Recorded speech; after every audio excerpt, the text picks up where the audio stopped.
Hindi code channel में आप सभी का स्वागत है। आज हम भाषा, लिपि और व्याकरण के बारे में जानेंगे। आज की इस वीडियो में केवल भाषा की जानकारी हम प्राप्त करेंगे। भाषा एक बहुत ही महत्वपूर्ण विषय है।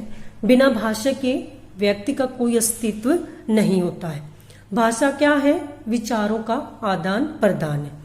परंतु विचार तो हम कई प्रकार से आदान प्रदान करते हैं, जैसे कभी इशारे से, कभी सीटी बजाकर, कभी हम झंडे दिखाकर, जैसे रेलवे का गार्ड होता है, कभी हम घंटी बजाकर भी अपने आने की सूचना देते हैं।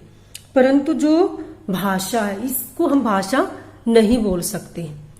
जो हम इशारों से जो सांकेतिक जो भाषा होती है, इसको हम भाषा की श्रेणी में नहीं शामिल कर सकते हैं। आज हम यहाँ पर हिंदी भाषा के बारे में जानकारी प्राप्त करेंगे। विश्व में अनेक भाषाएं हैं, परंतु जो हमारे भारतवर्ष की जो भाषा है वह है हिंदी भाषा। हिंदी के बारे में कहा गया है, हिंदी भारत माँ के भाल की बिंदी।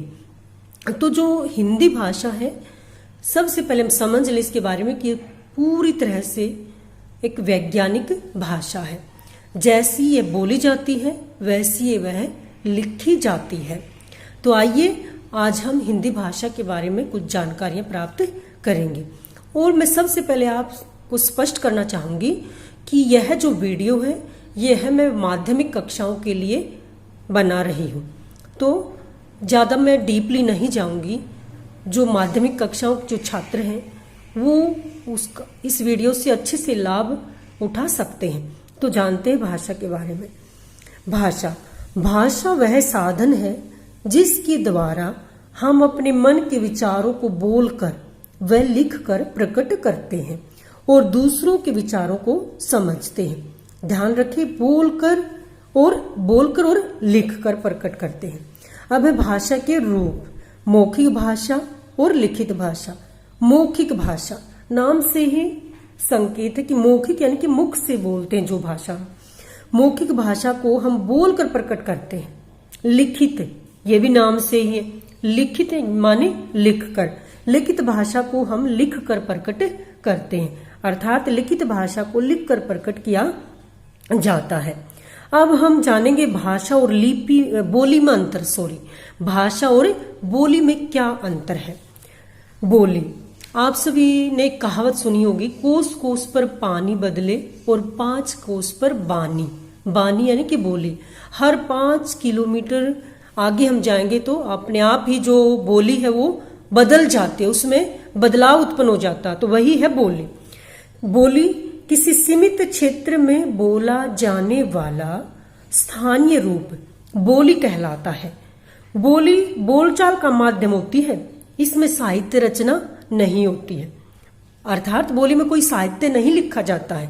परंतु जब धीरे धीरे इस बोली में साहित्य रचना होने लगती है तो यह बोली भाषा का रूप धारण कर लेती है। जैसे ब्रज और अवधी और अनेक ऐसी भाषाएं हैं जिसमें साहित्य की रचना की जाती है, तो वो बोलियां ही आगे चलकर भाषा का रूप धारण कर लेती हैं। अब हम जानेंगे कि हिंदी भाषा की उत्पत्ति कैसे हुई। हिंदी भाषा की उत्पत्ति संस्कृत के सिंधु शब्द से हुई मानी जाती है। ईरान व बाहर से आए लोग स का उच्चारण है की भांति करते थे, इसलिए सिंधु से हिंदू, सिंध से हिंद व सिंधी से हिंदी शब्द बन गया। तो जो आसपास जो लोग रहते थे, सिंध नदी भी बोला गया कहीं, तो सिंध नदी के आसपास जो लोग रहते थे वो स का उच्चारण है की भांति करते थे। तो हिंदी भाषा की बोलियां, हिंदी भाषा की जो बोलियां हैं वो केवल खड़ी बोली ही उसका विकसित रूप नहीं है, बल्कि इसमें 18 बोलियों का योगदान है। अब जो ये 18 बोलियां हैं उनको 5 भागों में विभक्त किया गया है, अर्थात 5 भागों में बांटा गया है। अब हम ये जो 5 भाग हैं और उनकी जो बोलियां हैं उसके बारे में जानकारी प्राप्त करेंगे। पश्चिमी हिंदी, इसके अंतर्गत खड़ी बोली, ब्रज, बंगारू, बुंदेली और कन्नौजी बोलियां आती हैं। पूर्वी हिंदी, अवधी, बघेली व छत्तीसगढ़ी जो बोलियां हैं वो पूर्व हिंदी के अंतर्गत आती हैं। बिहारी हिंदी के अंतर्गत मैथिली, मगही और भोजपुरी बोलियां आती हैं।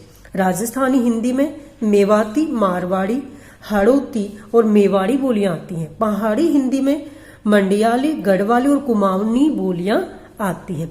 तो इस प्रकार से इन 18 बोलियों को इन 5 भागों में बांटा गया है। हिंदी भाषा के बारे में कुछ महत्वपूर्ण जानकारियां प्राप्त करेंगे।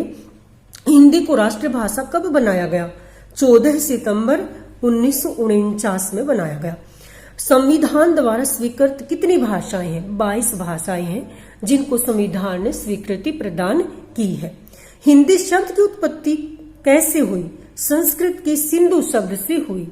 हिंदी भाषा का विकास किस भाषा से हुआ? अपभ्रंश भाषा से हुआ। हिंदी दिवस कब मनाया जाता है? 14 सितंबर को मनाया जाता है। भारत की राष्ट्रीय या राजभाषा कौन सी है? हिंदी। भारत की संपर्क भाषा कौन सी है? हिंदी। हिंदी भाषा की लिपि कौन सी है? देवनागरी। किस वर्ण का उच्चारण है की भांति करते थे? स का उच्चारण है की भांति करते थे, जो ईरानी लोग थे।